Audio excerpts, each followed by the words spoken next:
Shalom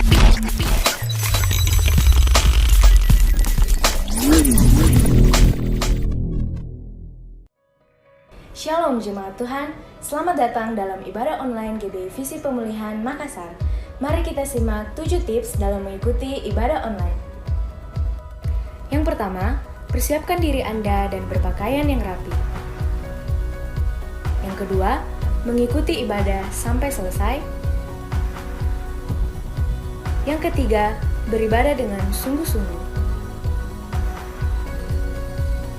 Yang keempat, terlibat dalam doa, pujian penyembahan, dan mencatat firman Tuhan yang telah disampaikan oleh hamba Tuhan. Dan yang terakhir, bagi jemaat Tuhan GBI Visi Pemulihan yang ingin memberikan persembahan, dapat melalui via transfer atau menyimpan ke dalam amplop dan diserahkan ke bendahara yang ada.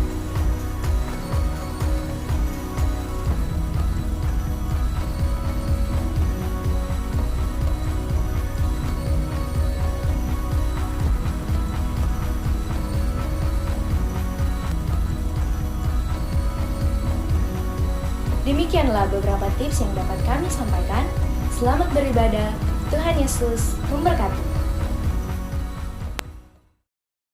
Puji Tuhan, Shalom, Haleluya. Mari jemaat Tuhan yang ada di rumah masing-masing, kita persiapkan hati kita di hari ini. Kita akan beribadah bersama-sama dengan Tuhan.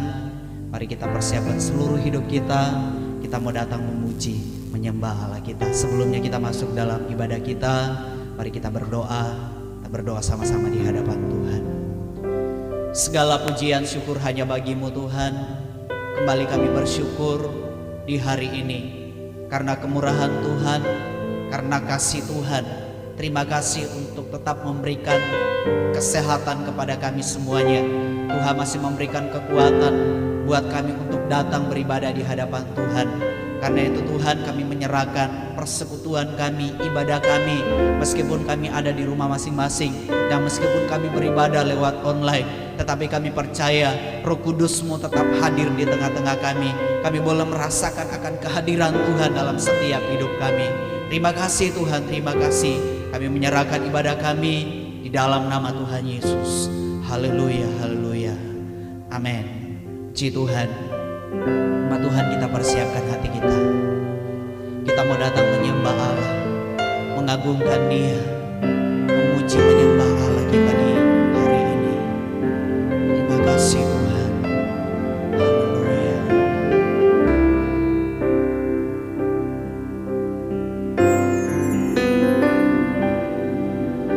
Tuhan tak pernah janji langit selalu biru, tetapi Dia berjanji selalu menyertai.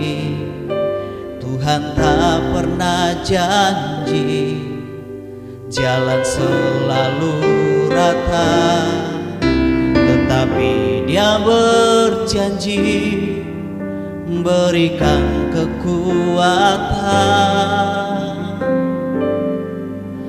Jangan pernah menyerah, jangan berputus asa.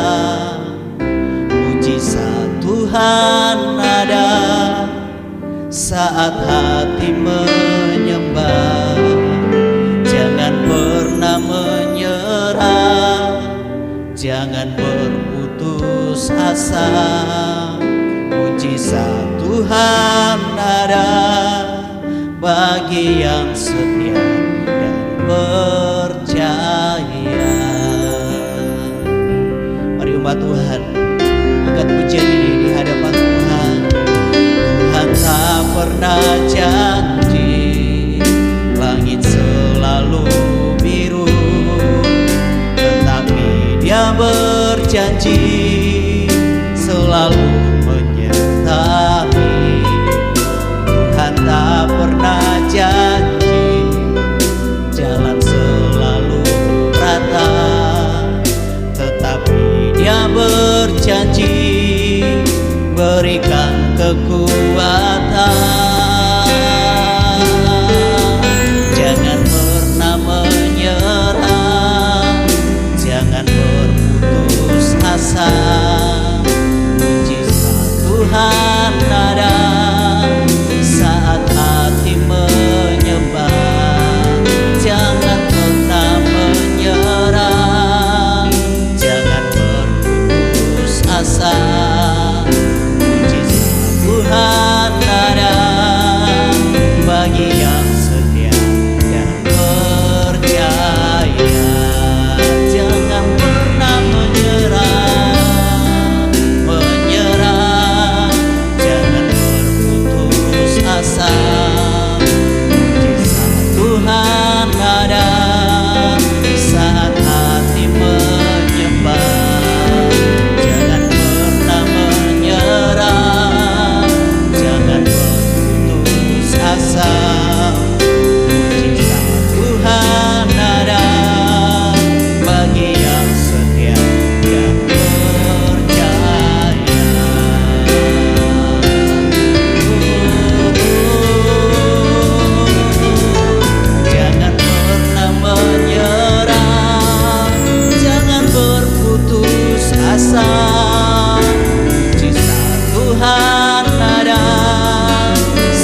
percaya akan anugerah-Mu Tuhan.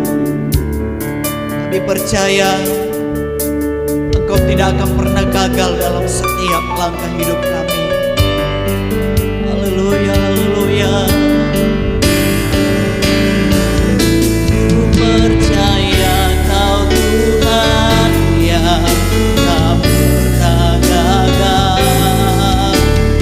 Jadikanku lebih dari pemenang. Ku percaya Kau Tuhan yang tak pernah lalai, menepati janji-janji-Mu. Ku percaya Kau Tuhan yang tak pernah gagal, menjadikanku dari pemenang. Ku percaya Kau Tuhan yang tak pernah lalai, menepati janji-janji-Mu. Menepati janji-janji-Mu. Menepati janji-janji-Mu.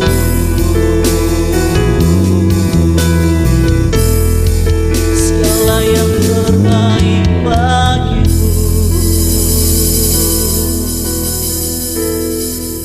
Haleluya.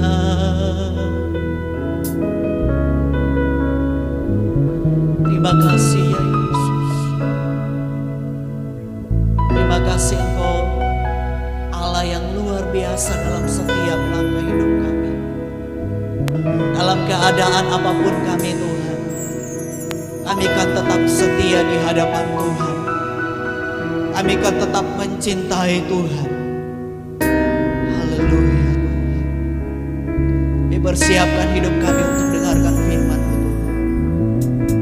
Mari Engkau terus berkarya dalam setiap hidup kami. Kami persembahkan seluruh hidup kami ke dalam tangan. Kasih Yesus. Kasih Tuhan.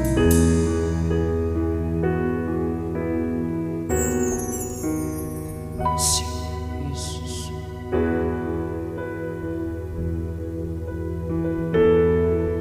Ku tetap cinta, ku tetap cinta, walau badai datang menerpa.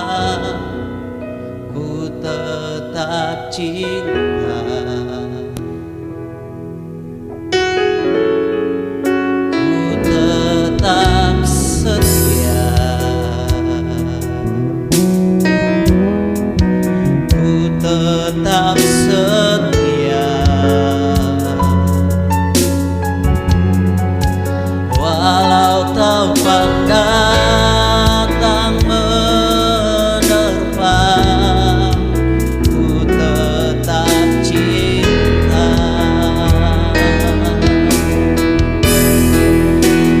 Terlalu banyak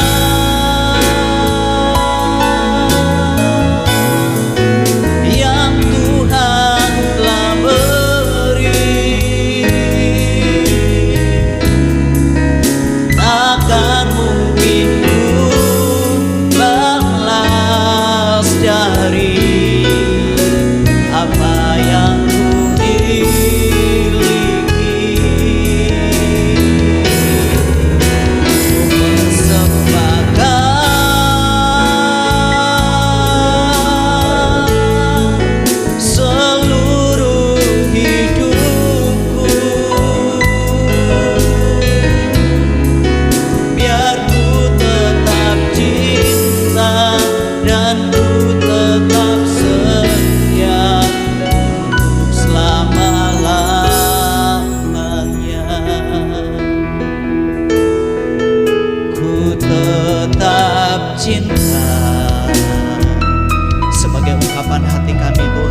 Mari kita berdoa.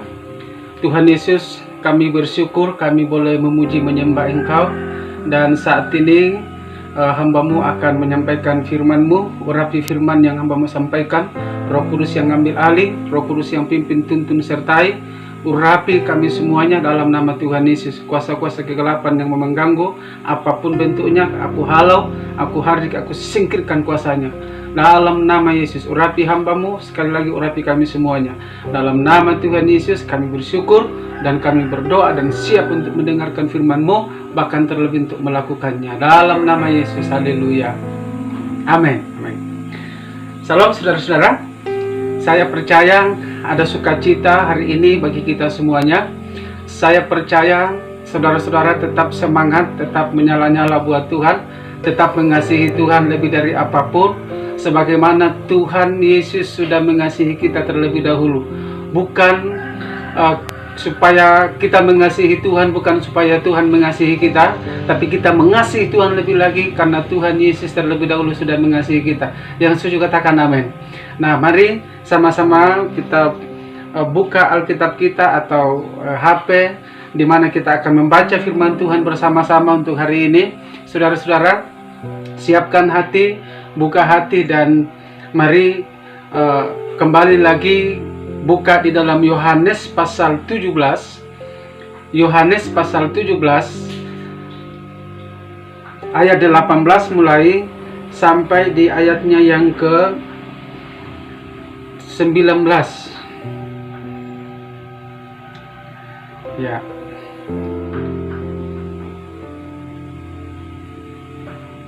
Sekali lagi, Yohanes pasal 17 ayat 17 sampai ayat yang ke-19.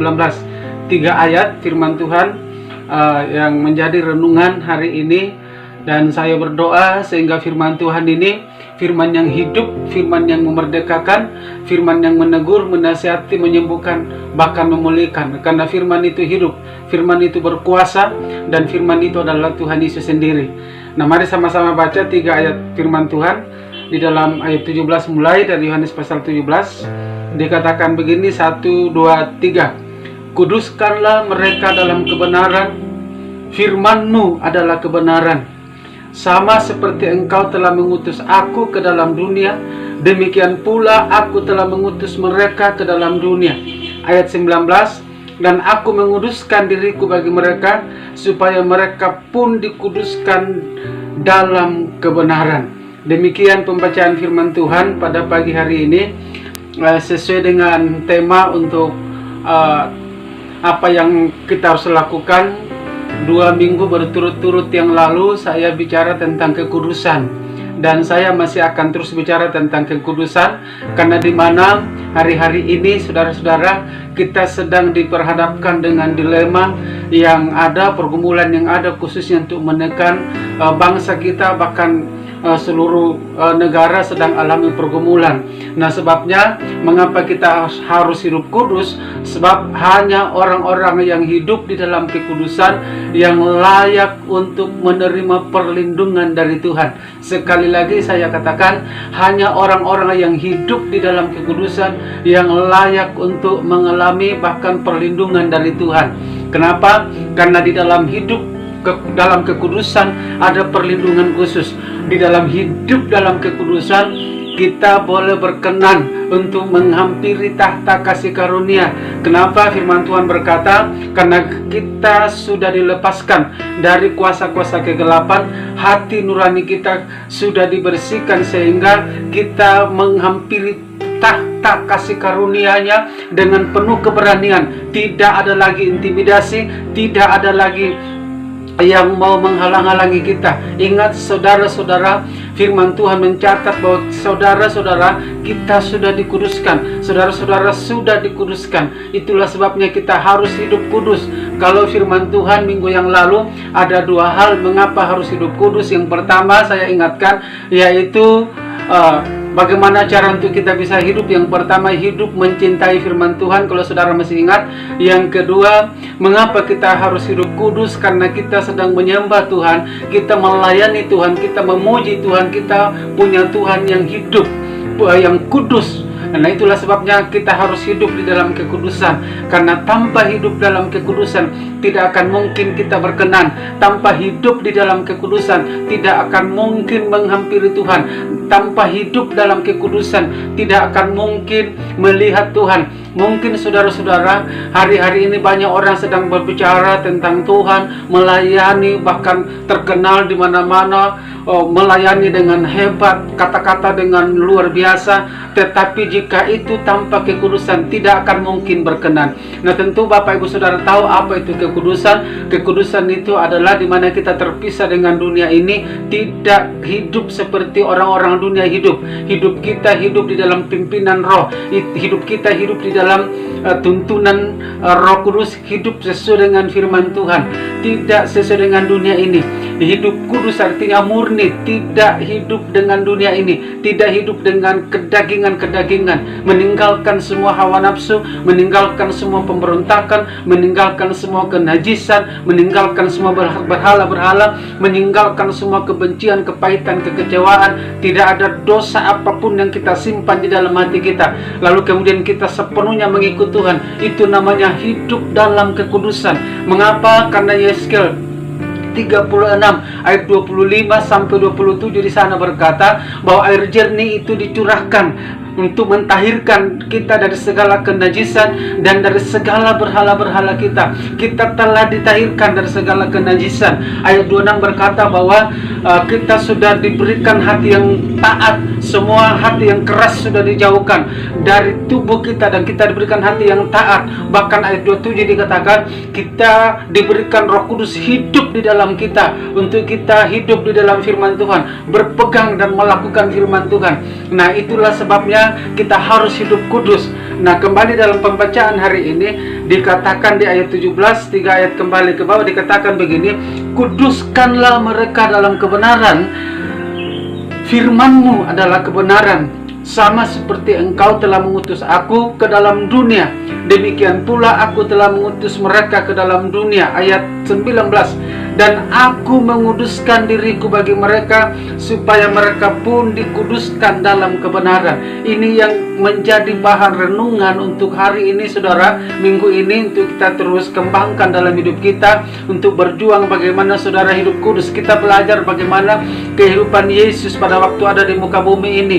Dia tidak melakukan dosa apapun, dia tidak kompromi dengan apapun, dia tidak melakukan hal-hal yang tidak berkenan di hadapan Bapanya di surga. Bahkan dia datang dikatakan melayani dan dia menguduskan dirinya untuk murid-murid, dia menguduskan dirinya untuk kita. Dikatakan sekali lagi saya baca, dan aku menguduskan diriku bagi mereka supaya mereka pun dikuduskan di dalam kebenaran. Saudara kita belajar tentang bagaimana Yesus melayani dalam kekudusan, bagaimana Yesus hidup di dalam kekudusan, bagaimana Yesus berjalan dalam kekudusan, bagaimana Yesus melayani dalam kekudusan, bagaimana Yesus bergerak di dalam kekudusan untuk menyelesaikan misi yang diberikan pada waktu itu.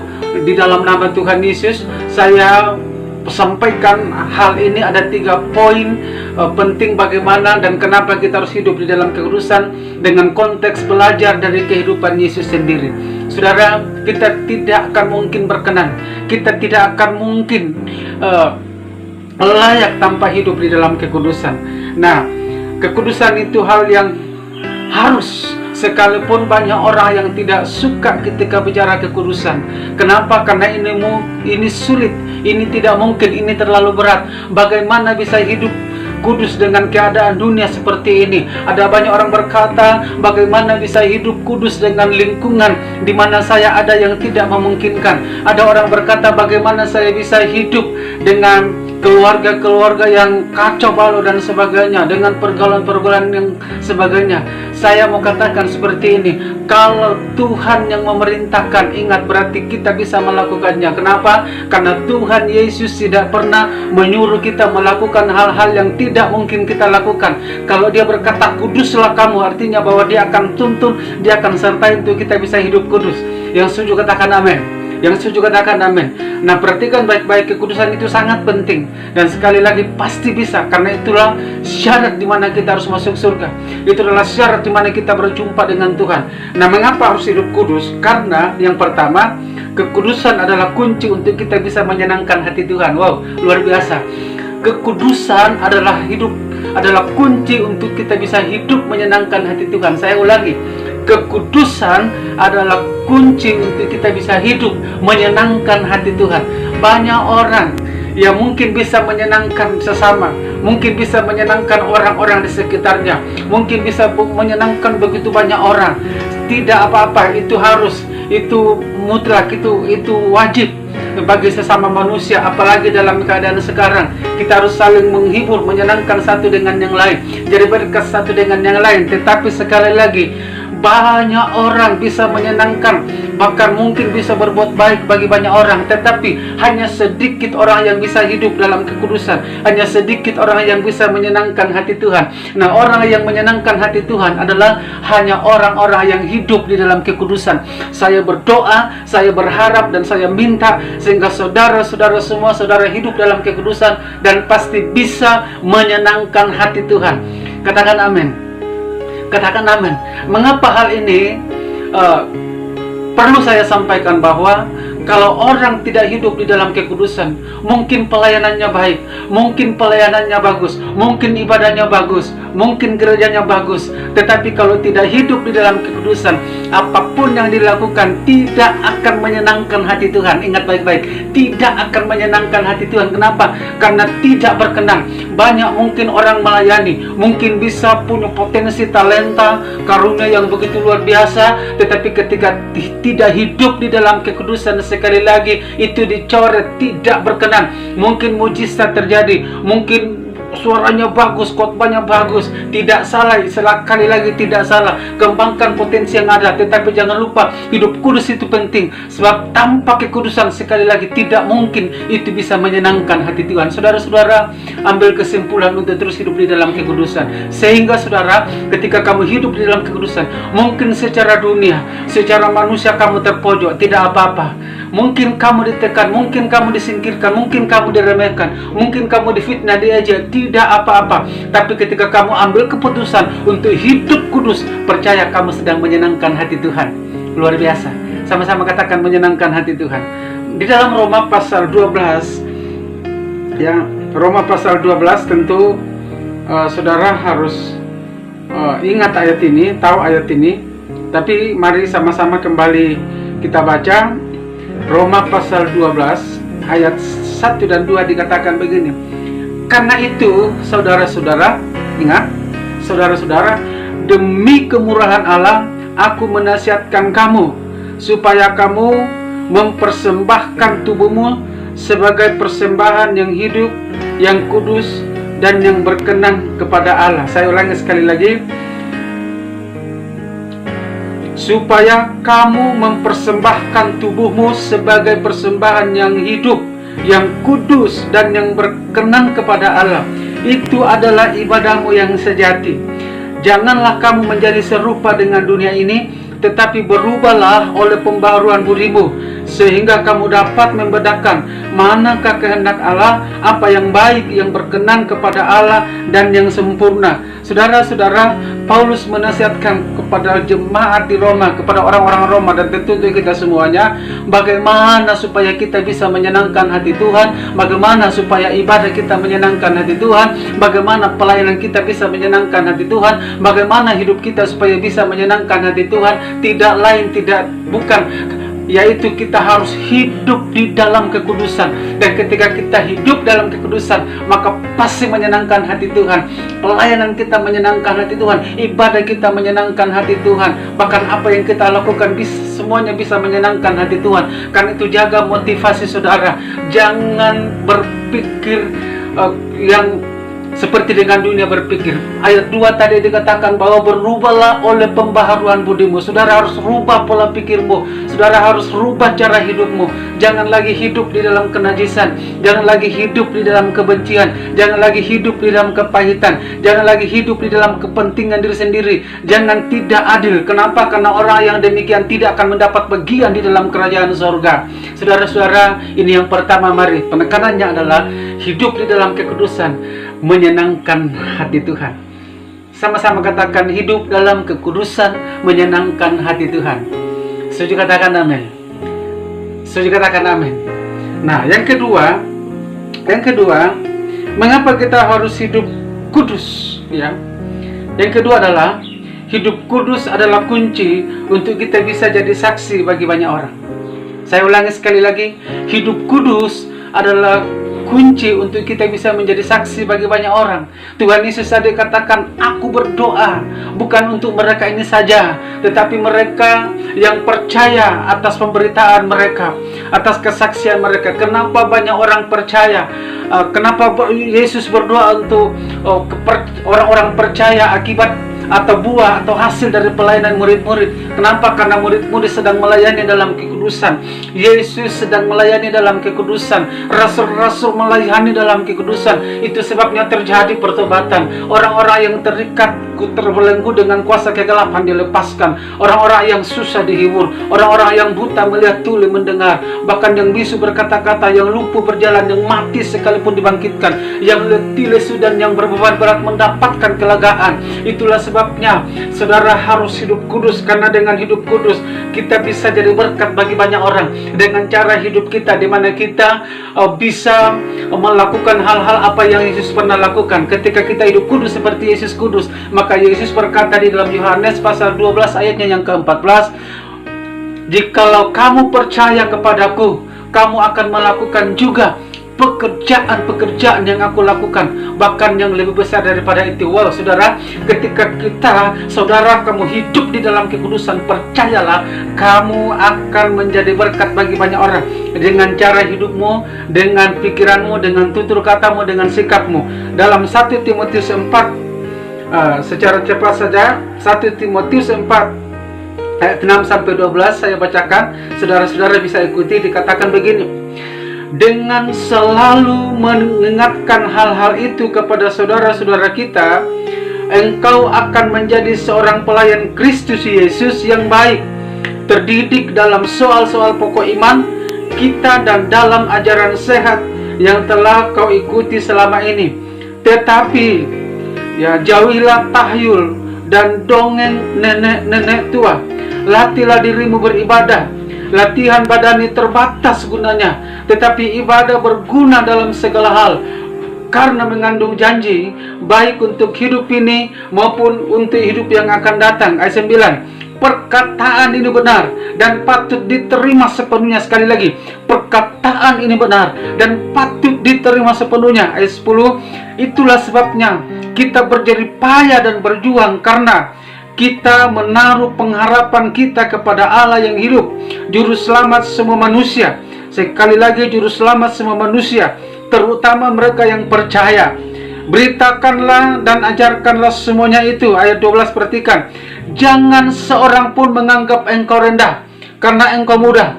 Jadilah teladan bagi orang-orang percaya dalam perkataanmu, dalam tingkah lakumu, dalam kasihmu, dan dalam kesetiaanmu, dan dalam kesucianmu. Saudara, dengan hidup kudus kita belajar pesan Paulus kepada anak rohaninya, yaitu Timotius, bagaimana supaya hidup di dalam kebenaran, supaya tidak terpengaruh dengan keadaan di sekelilingnya.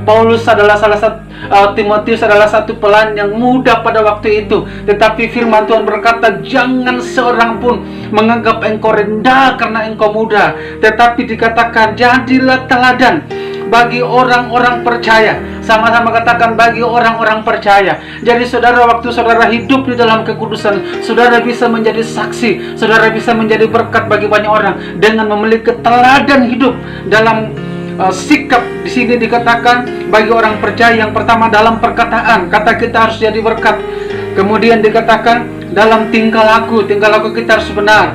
Lalu kemudian dikatakan dalam kasih dan dalam kesetiaanmu dan dalam kesucianmu. Tidak penting apa orang katakan mengenai dirimu, tidak penting apa orang katakan mengenai siapa kamu, entah kamu muda atau tidak, pelayananmu baik atau tidak, terkenal atau tidak penting sekarang. Yang penting adalah hidup dalam kekudusan, bisa menjadi berkat bagi banyak orang. Sudah katakan amin. Nah saudara, mari berjuanglah untuk terus hidup dalam kekudusan, dan saya percaya saudara pasti bisa jadi berkat, karena saudara tidak akan terpengaruh dengan keadaan di sekitarmu, apa kata orang mengenai dirimu. Amin. Jadi yang kedua, hidup kudus adalah kunci untuk bisa jadi berkat bagi semua orang. Yang ketiga, yang terakhir, hidup kudus adalah kunci untuk kita punya kuasa untuk mengusir setan-setan. Saudara, Markus 9 ayat 25-27, ketika Yesus melihat orang banyak makin datang berkerumun, ia menegur roh jahat itu dengan keras, katanya, "Hai kau roh yang menyebabkan orang menjadi bisu dan tuli, aku memerintahkan engkau keluar daripada anak ini dan jangan memasukinya lagi." Lalu keluarlah roh itu sambil berteriak dan menggoncang-goncang anak itu dengan hebatnya. Anak itu kelihatannya seperti orang mati, sehingga banyak orang yang berkata ia sudah mati. Tetapi Yesus memegang tangannya, anak itu membangunkannya, lalu ia bangkit sendiri. Yang ketiga, mengapa kita harus hidup dalam kekudusan? Karena dengan hidup di dalam kekudusan, kita punya kuasa untuk mengalahkan setan-setan. Saudara, dengan saudara hidup dalam kekudusan, sebagaimana Yesus hidup dalam kekudusan, menguduskan dirinya, maka semua setan-setan bisa ditaklukkannya.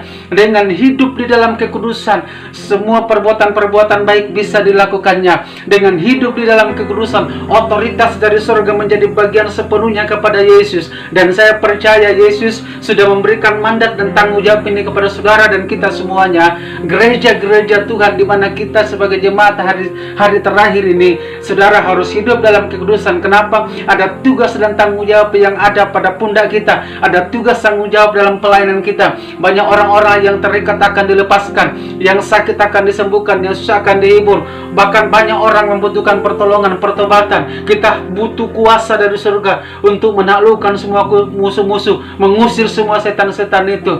Dan itulah sebabnya mengapa kita harus hidup kudus. Karena dengan hidup kudus, yang ketiga adalah dengan hidup kudus kita punya kuasa untuk mengusir setan-setan, menyembuhkan orang-orang sakit, mengusir roh-roh jahat, dan memberitakan Injil damai sejahtera. Saudara, jaga hatimu. Jangan ada kenajisan, jangan ada kebencian, jangan ada kepahitan, jangan ada kesombongan, jangan ada berhala-berhala, jangan motivasimu tidak benar, jangan hatimu jelek. Mari minta Roh Kudus urapi, matikan semua kedagingan hawa nafsu dalam hati, dan semua sikap-sikap yang tidak benar. Minta Roh Kudus angkat, lepaskan semuanya itu, sehingga saudara kita bisa hidup dalam kekudusan. Kamu yang sekolah, yang kerja, yang pelayanan, kita harus menjaga motivasi kita, dan itu hanya bisa ketika kita hidup di dalam kekudusan. Tuhan Yesus memberkati kita semuanya. Firman Tuhan saya tidak bawa jauh lebih dalam lagi. Mari tundukkan kepala di hadapan Tuhan. Saudara-saudara, kita mau berdoa di hadapan Tuhan. Haleluya. Oh haleluya. Roh Kudus mengalir. Urapi jemaatmu, urapi anak-anakmu, urapi hamba-hambamu, urapi umatmu yang sedang mendengarkan firman Tuhan ini.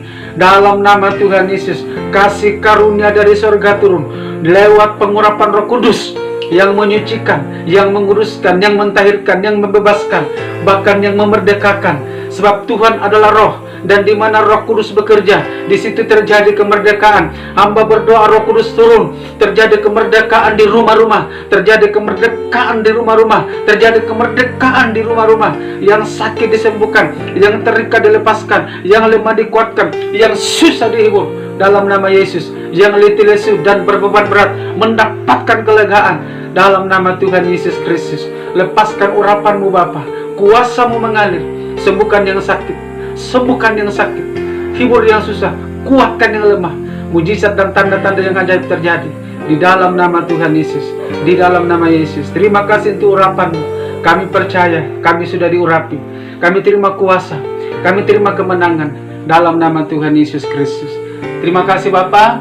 Sebelum kami akhiri ibadah ini, sehati kami terus berdoa untuk bangsa dan negara kami. Berkati bangsa kami Tuhan, pemerintah kami, pemerintah pusat, kota, daerah.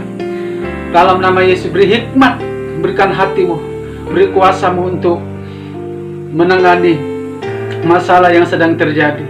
Dan kami percaya Engkau mengasihi Indonesia, Engkau mengasihi kota kami, daerah kami. Dan kami percaya bahwa virus corona sudah diangkat, sudah disingkirkan, semua pasien yang sakit disembuhkan, dan jemaat anak-anak Tuhan yang hidup dalam kekudusan dijagai, dilindungi, bahkan diberkati untuk jadi berkat. Terima kasih Bapa di surga. Sekali lagi kasih karunia-Mu mengalir untuk bangsa kami, kota kami, daerah di mana kami ada, dan khusus kepada keluarga besar Gereja Betel Indonesia Visi Pemulihan. Dalam nama Tuhan Yesus Kristus, hamba-hambamu diurapi. Dalam nama Tuhan Yesus, gereja-gereja dibangkitkan. Terpuji namamu, dan kami akhiri ibadah kami hari ini mengucap syukur di dalam nama Tuhan Yesus. Saudara-saudara, terimalah berkat dari Tuhan Yesus Kristus. Tuhan memberkati engkau dan melindungi engkau. Tuhan menyinari engkau dengan wajah-Nya dan memberi engkau kasih karunia. Tuhan menghadapkan wajah-Nya kepadamu dan memberi engkau damai sejahtera. Menghibur, menguatkan, melindungi, menjagai keluar masukmu, memenuhi segala keperluan kebutuhanmu sekarang ini bahkan sampai selama-lamanya. Di dalam nama Tuhan Yesus Kristus kami bersyukur dan kami berdoa dengan percaya. Kami terima berkat Tuhan. Kami terima berkat Tuhan di dalam nama Tuhan Yesus. Yang percaya diberkati Tuhan, sama-sama katakan amin. Amin. Saudara-saudara, Tuhan Yesus memberkati. Jaga hati, jaga kekudusan, dan terus menyala-nyala buat Tuhan. Shalom. Puji Tuhan, kita akan mengakhiri ibadah kita pada hari ini. Jemaat Tuhan yang ada di rumah, kita bangkit berdiri sama-sama. Kita mau naikkan syukur kita di hadapan Tuhan. Haleluya.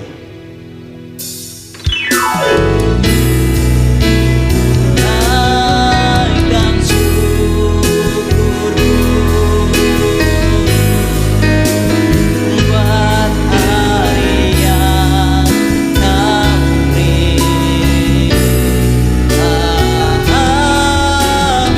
Habis-habisnya kasih dan selalu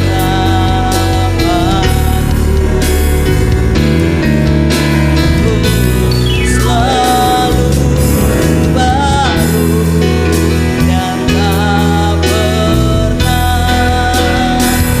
terlambat. Pertolonganmu besar setiamu di sepanjang hidupku. Katakan besar setiamu, besar setiamu, besar setiamu,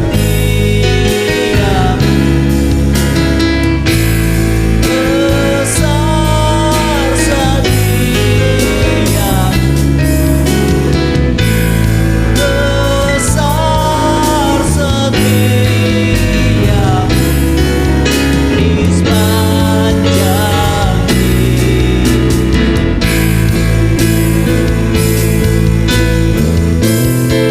diberikan tepuk tangan buat Tuhan kita. Haleluya. Haleluya. Puji Tuhan, kita akan masuk dalam pengumuman untuk ibadah doa malam dan ibadah puasa tetap diadakan dan bisa dilakukan di rumah masing-masing. Tetap kita berdoa dengan keadaan sekarang biar bisa cepat berlalu. Kita bisa sama-sama untuk memuji, mempermuliakan nama Tuhan. Puji Tuhan, untuk ibadah minggu depan tetap kita adakan. Jemaat Tuhan bisa menonton lewat akun YouTube GBI Visi Pemulihan Makassar. Tuhan Yesus memberkati.